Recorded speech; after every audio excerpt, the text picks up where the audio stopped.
台中国车的一间饲猪场，那像是去喂着非洲猪只，也那即寡可能有问题的猪到底是卖去到倒位嘛，真要紧哦。台中市府查出讲，即间出问题的猪场，伫咧10月13有28只猪，对大安区的肉品市场太好卖出去，其中有23只是卖到台中市，一个卖去到彰化和嘉义的。台中传出哪像非洲猪只，真侪菜市仔强调讲，卖温体猪肉的单位停止营业。若是有营业的所卖猪肉，拢是进前台的，所以各地拢有民众透早就来抢买猪肉。比例会更下降，我会替代鱼啊，然后鸡肉去替代它。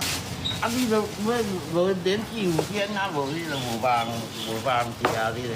摊商讲，猪仔禁运禁屠5天，敢会当趁机会休困。另外，哪像发生非洲猪只这间猪场，10月初10到20有117只猪异常死亡的期间，业者13伫台安肉品市场卖出28只猪，市府已经查出去向。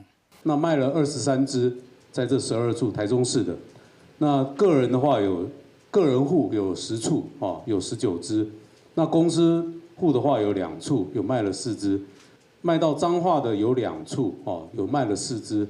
是451公斤，还有1只是卖到嘉义，是96.5公斤。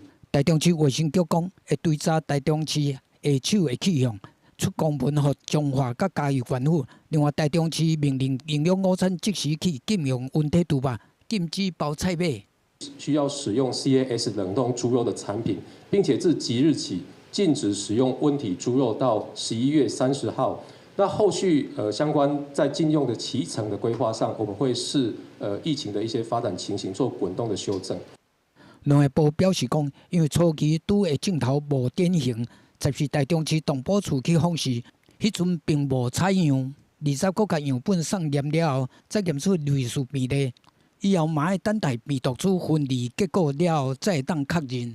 台中地检署已经主动分案侦办，敢有违反相关法规的代志。记者综合报道。